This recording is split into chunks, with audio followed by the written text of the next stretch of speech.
നമസ്കാരം. തിരുവനന്തപുരത്ത് IB ഉദ്യോഗസ്ഥ മേഘ ട്രെയിന് മുന്നിൽ ചാടി ആത്മഹത്യ ചെയ്ത സംഭവം അത് വളരെയധികം വേദന ഉളവാക്കുന്നതായിരുന്നു കുടുംബത്തെ സംബന്ധിച്ച്. ഇപ്പോൾ കുടുംബം, അതായത് മേഘയുടെ മാതാവും പിതാവും അടക്കമുള്ള കുടുംബം ചില ആരോപണങ്ങളുമായി, അതായത് മേഘയ്ക്കൊപ്പം ജോലി ചെയ്തിരുന്ന ഒരു യുവാവിനെതിരെ കൂടുതൽ ആരോപണങ്ങളും കൂടുതൽ വെളിപ്പെടുത്തലുകളുമായി രംഗത്ത് വന്നിരിക്കുകയാണ്. അക്ഷരാർത്ഥത്തിൽ ഈ കുട്ടിയെ സാമ്പത്തിക ചൂഷണത്തിന് വിധേയായി എന്നാണ് പിതാവ് പറയുന്നത്, അല്ലേ? അതെ, ഇപ്പൊ അതില് പറയുമ്പോൾ കുറച്ചുകൂടി കാര്യങ്ങളൊക്കെ പുറത്തു വരുന്നുണ്ട്. അതായത് പേട്ട പോലീസിനെതിരെ ഇപ്പൊ ഗുരുതര ആരോപണമൊക്കെ മേഘയുടെ പിതാവ് ഉന്നയിച്ചിട്ടുണ്ട്. അതായത് ഈ ആരോപണ വിധേയനായ സുകാന്ത് ഒളിവിൽ പോയ സംഭവം, അങ്ങനെ ഒരു ഒളിവിൽ പോകാനുണ്ടായ ഒരു കാരണം ഉണ്ടാക്കി കൊടുത്തത് പോലീസ് ആണെന്ന തരത്തിലാണ് ഇപ്പോൾ ആരോപണം ഉയരുന്നത്. അതായത് ഈ ഒരു ആരോപണം ഉന്നയിച്ചപ്പോൾ അപ്പോൾ തന്നെ അദ്ദേഹത്തെ കസ്റ്റഡിയിലെടുത്ത്, ആ പ്രതി എന്ന് പറയുന്ന സംശയിക്കുന്ന വ്യക്തിയെ കസ്റ്റഡിയിലെടുത്ത് ചോദ്യം ചെയ്യാമായിരുന്നു. പക്ഷെ അത്തരത്തിലൊന്നും നടക്കാതെ ഇപ്പോൾ ഒരു സംശയത്തിന്റെ പേരിലൊക്കെ അയാളെ കസ്റ്റഡിയിൽ 3 ദിവസം വെച്ചിരുന്നു. അതിനുശേഷം പറഞ്ഞയച്ചു വിട്ടു. ഇപ്പോൾ ഫോൺ സ്വിച്ച്ഡ് ഓഫ് ആണ്. പ്രതിക്കായി ഇപ്പൊ അന്വേഷണമൊക്കെ നടക്കുന്നുണ്ട്. കാരണം ഇദ്ദേഹത്തിനെതിരായ തെളിവുകളൊക്കെ കുടുംബം കൈമാറിയെന്ന് അറിഞ്ഞതോടെയാണ് ഈ സുകാന്ത് ഇപ്പോൾ ഒളിവിൽ പോയിരിക്കുന്നത്. അതായത് ഈ പോലീസിന്റെ ഭാഗത്ത് നിന്ന് കുറച്ച് വീഴ്ചകളൊക്കെ വന്നു എന്നാണ് ഇപ്പോൾ ഇത് കുടുംബം പറയുന്നത്. അതായത് ഈ ബാങ്ക് സ്റ്റേറ്റ്മെന്റ് പോലും ഈ പിതാവ് മേഘ ഈ ഒരു സുകാന്തുമായി നടത്തിയിട്ടുള്ള ട്രാൻസാക്ഷന്റെ ഡീറ്റെയിൽസ് മുഴുവനും ഈ കുടുംബം അങ്ങോട്ട് പോലീസിന് എടുത്തു കൊടുക്കുന്ന ഒരു സാഹചര്യമാണ് ഉണ്ടായത്. അത്തരത്തിൽ പല വീഴ്ചകളും ചൂണ്ടിക്കാണിച്ചുകൊണ്ടാണ് ആ പിതാവ് ഇത്തരത്തിലൊരു ആരോപണം ഉന്നയിച്ചിരിക്കുന്നത്. എവിടെയാണെന്ന് ഇതുവരെ അയാളെ കണ്ടെത്താൻ ഇതുവരെ കഴിഞ്ഞിട്ടില്ല. ഫോണൊക്കെ സ്വിച്ച്ഡ് ഓഫ് ആണ്. വീട്ടിൽ പോയി പോലീസ് അന്വേഷിച്ചു, പക്ഷേ ആ വീട്ടിലും ആരുമില്ല. ആ വീടൊക്കെ അടഞ്ഞു കിടക്കുകയാണ്.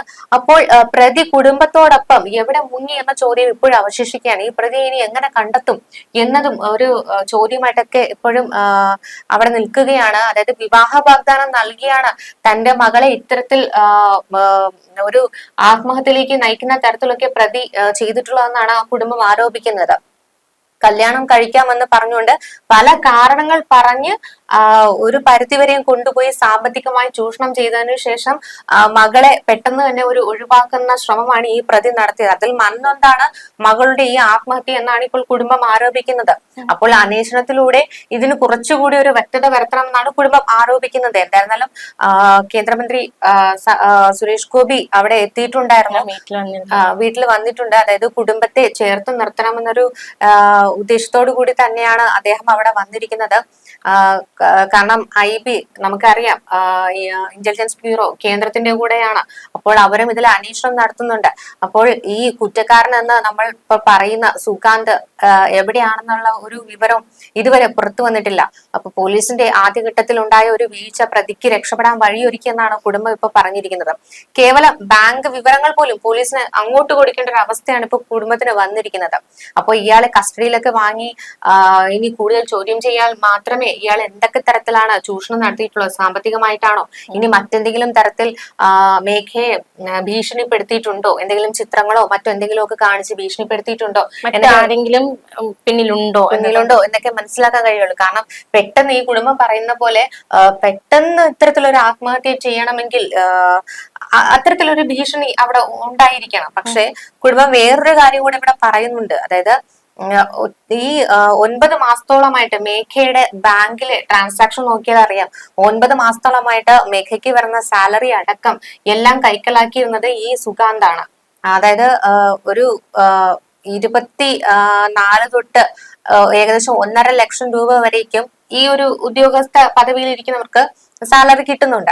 അപ്പൊ മേഘയ്ക്ക് ഏകദേശം ഒരു 50,000 രൂപയ്ക്ക് പുറത്ത് സാലറി കിട്ടിയിരുന്നു. അപ്പോൾ ഈ പണമൊക്കെ ഈ പറയുന്ന സുകാന്ത് കൈക്കലാക്കി.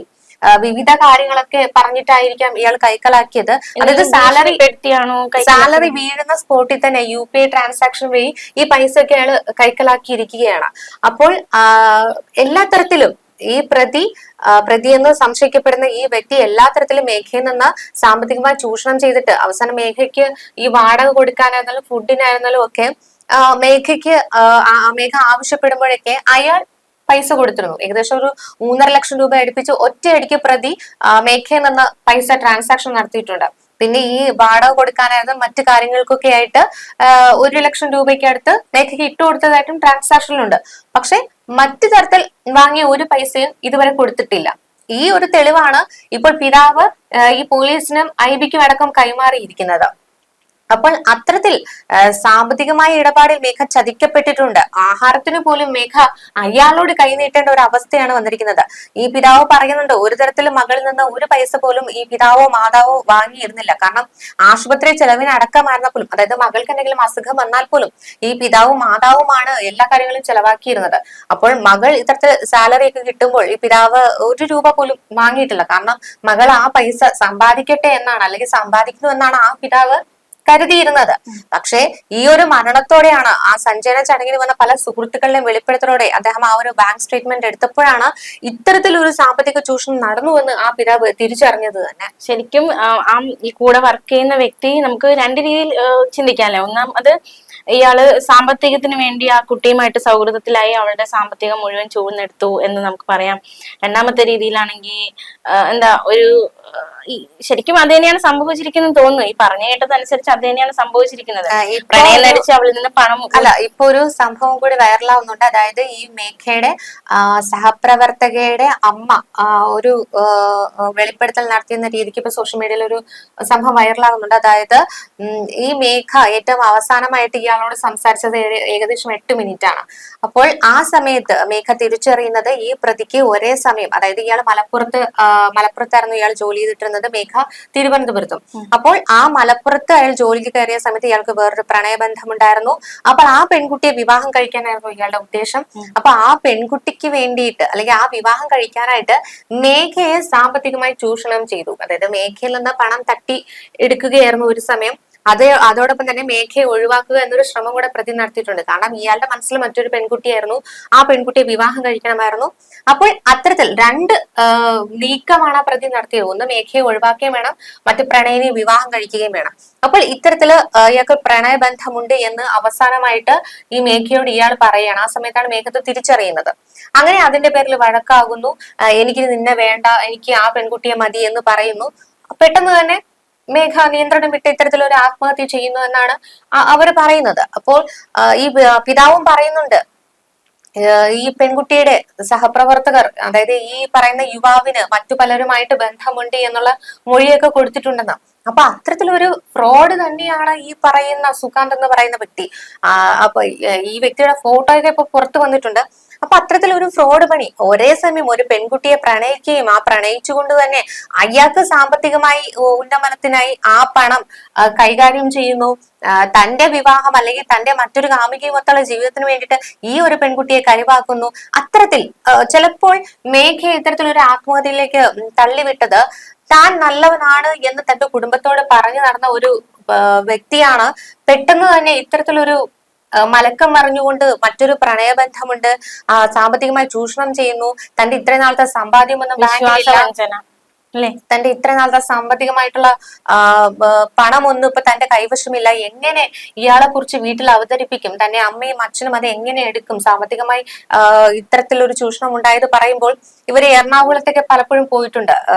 എറണാകുളത്തും ചെന്നൈയിലും ഒക്കെ ഇവര് ഒരുമിച്ച് യാത്ര ചെയ്തിട്ടുണ്ട്. അപ്പൊ അത്ര അടുത്ത ബന്ധം പുലർത്തിയിരുന്ന ഈ ഒരു വ്യക്തിയിൽ നിന്നും ഇത്തരം ഒരു ചതി നേരിട്ടപ്പോൾ സ്വാഭാവികമായിട്ടും മേഘയ്ക്ക് ചിലപ്പോൾ കുടുംബത്തെ ഫേസ് ചെയ്യാനുള്ള ഒരു ബുദ്ധിമുട്ട് വന്നിട്ടുണ്ടാവും. ആ മാതാപിതാക്കളോട് ഇതെങ്ങനെ തുറന്ന് പറയും എന്നുള്ളൊരു ബുദ്ധിമുട്ട് വന്നിട്ടുണ്ടാവും. ഇതൊന്നും പോരാഞ്ഞിട്ട് സാമ്പത്തികമായി ചൂഷണം ചെയ്തു.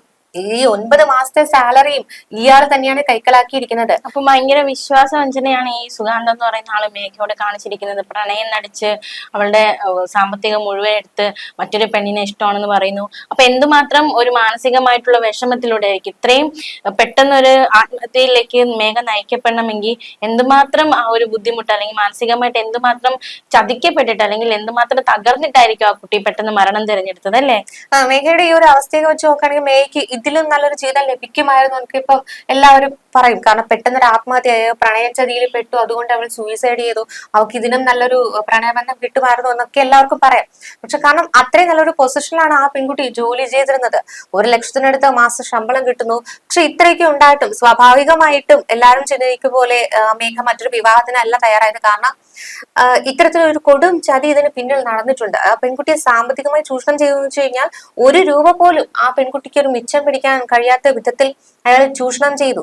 തന്റെ മാതാപിതാക്കൾക്ക് മുമ്പിൽ നിൽക്കാൻ ഒരു യോഗ്യത അല്ല എന്നുള്ള ഒരു തരത്തിലൊക്കെ ആ പെൺകുട്ടിയെ മാനസികമായി തളർത്തിക്കളഞ്ഞു. കാരണം ഈ വീട്ടുകാർ ഒരിക്കലും മേഘയെ മറ്റു വിവാഹത്തിന് നിർബന്ധിച്ചിരുന്നില്ല. അപ്പൊ ഇവരുടെ യാത്രകളൊക്കെ ഈ വീട്ടുകാർ അറിഞ്ഞതിനു ശേഷമാണ് ഈ മേഘ ഈ പ്രണയബന്ധമുണ്ട് എന്ന് തുറന്നു പറയുന്നത്. അപ്പൊ അത്തരത്തിലൊരു തുറന്നു പറച്ചിലൊക്കെ നടത്തി. അപ്പോൾ വീട്ടുകാര് സ്വാഭാവികമായിട്ടും പറയും ഇത്തരത്തിലൊരു യാത്രകളൊന്നും പാടില്ല, നിങ്ങൾക്ക് വിവാഹം കഴിക്കണമെന്നാണെങ്കിൽ വീട്ടിൽ നിന്ന് ആള് വരട്ടെ, വന്ന് നമുക്ക് സംസാരിക്കാമെന്നൊക്കെ പറയും. അതുപോലെ തന്നെയാണ് ഈ പിതാവും മാതാവും അത്തരത്തിലൊരു ആവശ്യം വെക്കുന്നു. അതോടുകൂടിയാണ് ഇവന്റെ സ്വഭാവത്തിലൊക്കെ മാറ്റം വരുന്നത്. അപ്പൊ വീട്ടുകാരെ ഒരിക്കലും മൊബൈൽ ഫോണിൽ ഇവർക്ക് കോണ്ടാക്ട് ചെയ്യാൻ സമ്മതിച്ചിട്ടില്ല. ലാൻഡ് ഫോൺ വഴിയേ സംസാരിക്കാനൊക്കെ കഴിഞ്ഞിട്ടുള്ളൂ.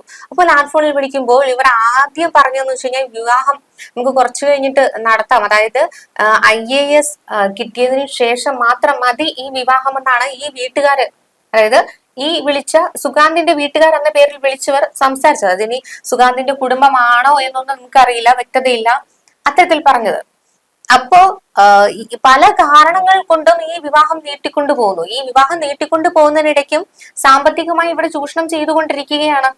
അപ്പോ ഇവര് തമ്മിലുള്ള ആ പ്രണയ സമയത്ത് എന്തെങ്കിലും തരത്തിലുള്ള ചിത്രങ്ങളോ മറ്റു പലതുമോ ഇയാൾ കൈക്കലാക്കി ഭീഷണിപ്പെടുത്തിയിട്ടുണ്ടോ എന്നതും ഒരു സംശയമാണ്. കാരണം ഒറ്റയടിക്ക് ഇത്രയും രൂപ ഇയാൾക്ക് കൈമാറണം എന്നുണ്ടെങ്കിൽ ഒരു ഭീഷണി അതിൽ നിലനിന്നിട്ടുണ്ട്. അത് സ്വാഭാവികമായിട്ടും ആർക്കായാലും മനസ്സിലാവും. അല്ലാതെ അത്രത്തോളം സ്നേഹിക്കുന്നു എന്ന് കരുതി, അയാളും IB ഉദ്യോഗസ്ഥനാണ്, അയാളും ഇതേ സാലറി തന്നെയാണ് വാങ്ങിക്കുന്നത്. അപ്പൊ അത്രത്തോളം സ്നേഹിക്കുന്നു എന്നുള്ളൊരു പേരിൽ ഒരിക്കലും നമുക്ക് അതിനെ അംഗീകരിക്കാൻ കഴിയില്ല. പിന്നെ അത് മാത്രമല്ല, വേണമെങ്കിൽ വേറൊരു വാക്കും കൂടെ പറയാം.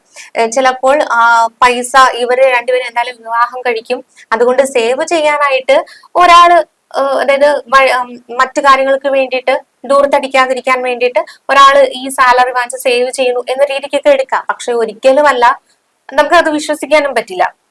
തീർച്ചയായിട്ടും സാമ്പത്തിക നേട്ടം ലക്ഷ്യമിട്ട് തന്നെയാണ് മേഘ ഇയാള് ചൂഷണം ചെയ്തതെന്ന് തന്നെ നമുക്ക് ഇതിലൂടെയൊക്കെ നല്ല വ്യക്തമായിട്ട് വരും. കാരണം ആ ബാങ്ക് സ്റ്റേറ്റ്മെന്റ് കാണുമ്പോൾ തന്നെ അറിയാം പെൺകുട്ടി ഇത്രയും അതായത് 1,00,000 രൂപയ്ക്ക് അടുത്ത് സാലറി മേടിക്കുന്ന ആ പെൺകുട്ടി ഫുഡ് വാങ്ങിക്കാൻ പോലും പൈസ ഇല്ലാതെ സുഹൃത്തുക്കളോട് കൈ നീട്ടുന്ന ഒരു അവസ്ഥ വരിക എന്നൊക്കെ പറയുമ്പോൾ നമുക്ക് ചിന്തിക്കാം.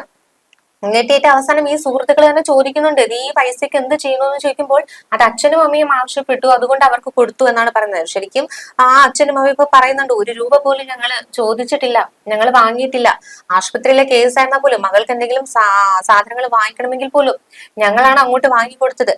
അപ്പോ അത്രത്തോളം ആ പെൺകുട്ടിയെ ഒരു തരത്തിലും ജീവിക്കാൻ സമ്മതിക്കാത്ത തരത്തിൽ ഈ ആരോപണ വിധേയനായ വ്യക്തി ഒരു സാമ്പത്തികമായി ചൂഷണം ചെയ്തിരിക്കുകയാണ്. കാരണം വീട്ടിലുള്ള ആരോടും 1 രൂപ പോലും ആ പെൺകുട്ടിക്ക് ചോദിക്കാൻ കഴിയില്ല. കാരണം ജോലിയുള്ള പെൺകുട്ടിയാണ്, വീട്ടില് മറ്റ് ചെലവുകൾക്കായി ഒന്നും കൊടുക്കുന്നില്ല.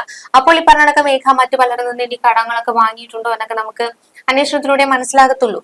അപ്പോ അത്തരത്തിൽ എല്ലാ സാമ്പത്തിക പ്രയാസങ്ങളും ഈ ഒരു പ്രണയബന്ധത്തിൽ നിന്ന് വഴിമാറിയതുമൊക്കെ ഇതിനൊരു പ്രധാന കാരണമായിട്ടുണ്ടാകാം. ഇതിനിടയ്ക്ക് കുറച്ച് കമന്റ്സ് ഒക്കെ സോഷ്യൽ മീഡിയ വരുന്നുണ്ട്. 24 വയസ്സ് വരെ വളർത്തിയ അച്ഛനും അമ്മയ്ക്കും ഒരു വിലയും ഇല്ലാതെ പോയല്ലോ, പാവം അച്ഛനും അമ്മയും ഇല്ലാത്തത് അമ്മയും ഇല്ലാത്തത് ആർക്കാണ്, അവർക്കാണ്. ഈ ജന്മം മുഴുവൻ തീരാവേദന കൊടുത്ത് അവൾ മടങ്ങി, ഒരു നിമിഷം പോലും ആ അമ്മയും അച്ഛനെയും ഓർത്തില്ല. പിന്നെ വേറൊരാൾ കമന്റ് ചെയ്യുന്നത്, ബുദ്ധിമതിയായ പെൺകുട്ടി ഇത്രയും വലിയ മണ്ടത്തരം കാണിച്ചത് ഓർത്തിട്ട് അതിയായ ദുഃഖം തോന്നുന്നു. ഇത്രയും ദുഷ്ടനായ ഒരുത്തന്റെ വലയിൽപ്പെട്ടു, പാവം കുട്ടി. എനിക്ക് മനസ്സിലാകാത്തത്, ഇത്രയും വലിയ മാനസിക സംഘർഷത്തിലൂടെ ആ കുട്ടി കടന്നു പോയിട്ട് വീട്ടുകാർക്കാർക്കും തന്നെ അത് മനസ്സിലാക്കാൻ പറ്റിയില്ലല്ലോ.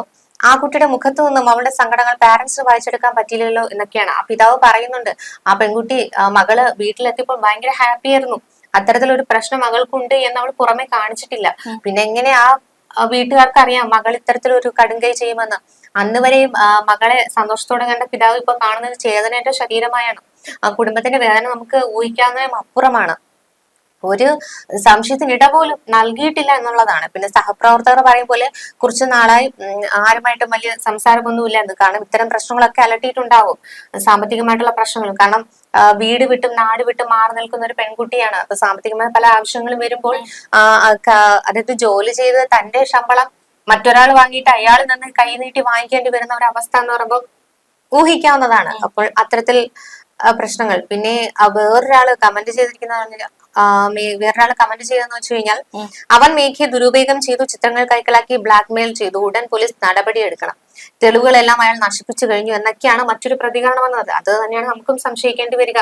അത്തരത്തിലൊരു ബ്ലാക്ക് മെയിലിംഗ് നടന്നിട്ടുണ്ടോ? മേഘയുടെ ചിത്രങ്ങൾ ഉപയോഗിച്ച് ബ്ലാക്ക്മെയിൽ ചെയ്തിട്ടാണോ എല്ലാ മാസവും കൃത്യമായിട്ട് ആ സാലറി വീഴുന്ന സ്പോട്ടിൽ തന്നെ അയാൾ ഈ പൈസയൊക്കെ കൈക്കലാക്കിയിട്ടെന്ന് നമുക്ക് ചോദിക്കേണ്ടി വരും. എന്തായാലും ആത്മഹത്യ ഒന്നിനും ഒരു പരിഹാരമല്ല. ആ നിഷ്കളങ്കമായ പെൺകുട്ടിയുടെ പ്രണയത്തെയാണ് അയാൾ ഇപ്പോൾ ചൂഷണം ചെയ്തിരിക്കുന്നത്. നഷ്ടപ്പെട്ടത് മുഴുവൻ ആ കുടുംബത്തിനാണ്. ആ കുടുംബത്തിനും ആ പെൺകുട്ടിക്കുമാണ് എല്ലാ നഷ്ടങ്ങളും ഉണ്ടായത്. ഒരു ഒരു സഹപ്രവർത്തകനോട് തോന്നിയ ഒരു പ്രണയബന്ധം ഇക്കാലത്തെ എല്ലാ പെൺകുട്ടികളും തിരിച്ചറിയേണ്ടത് തന്നെയാണ്. ഒരു കണ്ണടച്ചുള്ള ഒരു പ്രണയം എന്ന് പറയുമ്പോൾ അത് സാമ്പത്തികമായി ദുരുപയോഗം ചെയ്യുന്നു എന്ന് മനസ്സിലാക്കിയാൽ ആ സമയത്ത് തന്നെ അതവിടെ നിർത്തണം. അതേ നമുക്ക് പറയാൻ കഴിയുകയുള്ളൂ. ഇത്തരത്തിലൊരു സാമ്പത്തിക ചൂഷണം എല്ലാം നഷ്ടപ്പെട്ടത് ആ വീട്ടുകാർക്ക് തന്നെയാണ്, അല്ലെ? അതെ, തീർച്ചയായിട്ടും ആത്മഹത്യ ഒന്നിനും പരിഹാരമല്ല. ഈ കുട്ടി എന്തുമാത്രം അനുഭവിച്ചിട്ടാകും ആത്മഹത്യയിലേക്ക് പോയത് എന്നത് നമുക്ക് ചിന്തിക്കാവുന്നതിൽ അപ്പുറമായിരിക്കും. പ്രത്യേകിച്ച് സ്നേഹിച്ചുള്ള വഞ്ചന, അല്ലെങ്കിൽ സ്നേഹം നടിച്ചിട്ട്, അല്ലെങ്കിൽ സ്നേഹം കൊടുത്തിട്ട് പെട്ടെന്ന് മാറുമ്പോൾ, അല്ലെങ്കിൽ പെട്ടെന്ന് വിശ്വാസവഞ്ചന കാണിക്കുമ്പോൾ അത് ഒരു പെൺകുട്ടിയെ സംബന്ധിച്ച്, അത് പെൺകുട്ടി എന്നല്ല ഏത് മനുഷ്യനെ സംബന്ധിച്ചും സ്നേഹിച്ച ആളിൽ നിന്നുള്ള ചതി അത് താങ്ങാവുന്നതിൽ അപ്പുറമായിരിക്കും. സ്നേഹിച്ച ആളുടെ ഒരു കൊടും വഞ്ചന, കൊടും ചതി നമുക്ക് താങ്ങാവുന്നതിൽ അപ്പുറം തന്നെയായിരിക്കും. പക്ഷെ നമ്മൾ ഇത്തരത്തിലുള്ള ചതിയന്മാരെയൊക്കെ മനസ്സിലാക്കി അവരെ എങ്ങനെ നേരിടണം, അതായത് നമുക്ക് ചുറ്റും പല ആത്മഹത്യ എന്നതിലുപരി നമുക്ക് ചുറ്റും മറ്റു പല മാർഗങ്ങളുമുണ്ട്. ഇത്രയും ഒരു മോശമായിട്ട് ആ പെൺകുട്ടിയെ ദുരുപയോഗം ചെയ്ത, അല്ലെങ്കിൽ സാമ്പത്തികമായി ചൂഷണം ചെയ്ത ആ വ്യക്തിയെ തീർച്ചയായിട്ടും നേരിടാൻ നിയമപരമായിട്ടുള്ള വഴികളുണ്ട്, അല്ലെ? അപ്പൊ ആ രീതിയിലൊക്കെ ആ കുട്ടിക്ക് ശ്രമിക്കാം. ആ ഒരു രീതിയിലൊക്കെ നിയമത്തിന് മുന്നിൽ കൊണ്ടുവന്ന് വലിച്ചു കീറാമായിരുന്നു. ഒരുപക്ഷെ ആ വീട്ടുകാരോട്, ആ മാതാപിതാക്കളോട്, ഏക മകളാണ്, ഒരുപക്ഷെ ആ വീട്ടുകാരോട് ഒരു വട്ടം ഒന്ന് മനസ്സ് തുറക്കാൻ ശ്രമിച്ചിരുന്നുവെങ്കിൽ ഇന്നും ഈ മേഘ അവരുടെ മകളായി തന്നെ ആ അച്ഛനും അമ്മയ്ക്കൊപ്പം ഇപ്പോഴും ഉണ്ടാകുമായിരുന്നു. എന്ത് പ്രശ്നങ്ങളുണ്ടെങ്കിലും ആരോടെങ്കിലും, സ്വന്തം വീട്ടുകാരോടെങ്കിലും അത് ഷെയർ ചെയ്ത് അക്കാര്യത്തിൽ ഒരു പരിഹാരം കണ്ടെത്താൻ ശ്രമിക്കും. പക്ഷെ ആ സമയത്ത് ഈ വീട്ടുകാർ അറിഞ്ഞ അവരെന്ത് വിചാരിക്കും? അവർക്ക് വിഷമാകില്ലേ? അവരെങ്ങനെ പ്രതികരിക്കും? അല്ലെങ്കിൽ അവരെയും കൂടി വിഷമിപ്പിക്കണോ ഈ കാര്യങ്ങളെല്ലാം പറഞ്ഞ്?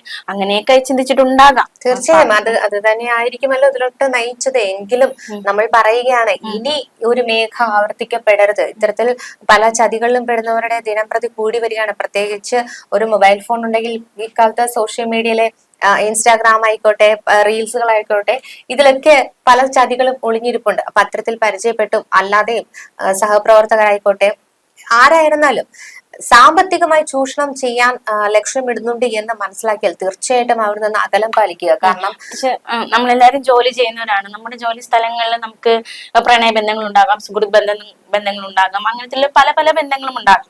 പക്ഷെ ഒരിക്കലും അത് ഒരു ചൂഷണം എന്ന രീതിയിലേക്ക്, അത് ഏത് രീതിയിലുള്ള ചൂഷണം, ലൈംഗിക ചൂഷണമായാലും ഒരു സാമ്പത്തിക ചൂഷണമായാലും ഇമോഷണൽ ചൂഷണമായാലും ആ രീതിക്കൊന്നും നമ്മുടെ സഹപ്രവർത്തകരെ ആ രീതിയിലേക്ക് അവർ പോകുന്നുണ്ടെങ്കിൽ തീർച്ചയായിട്ടും തടയിടേണ്ടടുത്ത് തടയിടുക, നിർത്തേണ്ടടുത്ത് നിർത്തുക, അതിന് പ്രതികരിക്കേണ്ടടുത്ത് പ്രതികരിക്കുക, നേരിടേണ്ട രീതിയിൽ അതിനെയൊക്കെ നേരിടാൻ നമ്മൾ ശ്രമിക്കുക, അല്ലെ? പ്രത്യേകിച്ച് നമ്മൾക്ക് ജോലി ചെയ്യുന്ന ഒരുപാട് പേരുണ്ട്. ജോലി സ്ഥലങ്ങളായിരിക്കുമ്പോൾ അവിടെ എല്ലാവരും ഒരുപോലെ ആയിരിക്കണമെന്നില്ല. അപ്പോ നേരിടേണ്ട രീതിയിൽ അവരെ നേരിടാൻ നമ്മൾ ശ്രമിക്കുക. അതൊരു ആത്മഹത്യ എന്ന രീതിയിലേക്ക്, ആ ഒരു ചിന്തയിലേക്ക് പോകാതെ നല്ല രീതിയിൽ തന്നെ അതിനെ, അല്ലെങ്കിൽ വളരെ ബോൾഡായിട്ട് തന്നെ അതിനെ നേരിടാൻ നമ്മൾ മാക്സിമം ശ്രമിക്കുക, അല്ലെ? ആരോഗ്യപരമായി തന്നെ അതിനെ നേരിടാൻ ശ്രമിക്കുക. അപ്പോ ഇതുപോലത്തെ മേഘമാരി ഇനി ആവർത്തിക്കാതിരിക്കട്ടെ എന്ന് തന്നെ വീണ്ടും നമ്മൾ ആഗ്രഹിക്കുന്നു.